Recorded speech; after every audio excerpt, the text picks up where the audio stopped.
বিসমিল্লাহির রহমানির রহিম। আর একটু খুঁড়তে হবে। আমরা আজকে 3 ফলের গাছ এখানে দিচ্ছি। 3 ফলের গাছ রোপণ করতেছি। আমার প্রায় সব একটু একটু করে ফ্রুটের গাছ এখানে আছে। এইটা হচ্ছে আমার আলু বখরার গাছ। এখন শীতের জন্য সব মরে গেছে। পরে আমি গাছটা পরিষ্কার করে দিব। পরিষ্কার করে দিলে আলু বখরাগুলো অনেক বড় বড় হয়। আমি চাইলে এখানে অনেক কিছু গাছ লাগাইতে পারি, কিন্তু সময় হয়ে ওঠে না। আমরা চাকরি করি, চাকরি করার পরে এগুলো করার আর মন মানসিকতাও হয় না। এটা আমার বাসা, আর ওইটা আমার হচ্ছে ছাদ। ওই ছাদের উপরে আমি সব কিছু লাগিয়ে রাখছি, আপনাদেরকে আমি দেখাবো। আর এটা হচ্ছে একটা উঁচু জায়গা, এটা একটা পাহাড়। ইতালিতে প্রায় সবই পাহাড়। এরকম পাহাড়ের উপরে এই জায়গাটা ফাঁকা পড়ে আছে।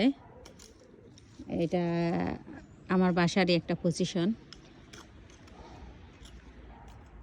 ওটা হচ্ছে জয়তুনের গাছ।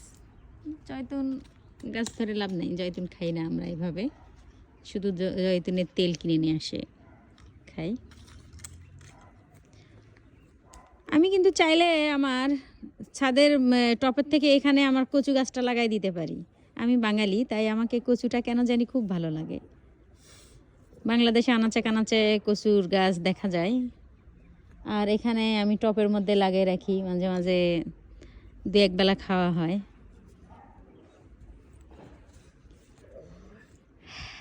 আমার এই 3 ফলটার গাছের জন্য দোয়া করবেন, জানি আমি খুব তাড়াতাড়ি 3 ফল খেতে পারি এবং আপনাদেরকেও দেখাতে পারি।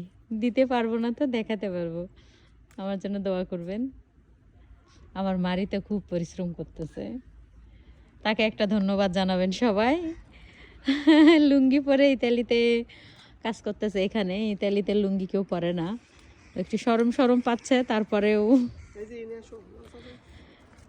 আমি বলতেছি সমস্যা নেই, তুমি আমাকে একটু এটা গাছটা লাগিয়ে দাও। এই গাছটা অবশ্য আমার ছাদের উপরে হয়েছিল, পাখি খায়ে হয়তো বিচিটা ফেলে দিয়েছে, সেখানে আমার ছাদের উপরে গাছটা হয়েছে। আমি সেখান থেকে নিয়ে এসে এখানে লাগিয়ে দিয়েছি। আমার ভয় লাগতেছে এগুলা ঘাসের মধ্যে যেতে, এখনও শিশির ভেজাই আছে। আজকের ওয়েদারটা খুবই খারাপ, মেঘলা আকাশ, অনেক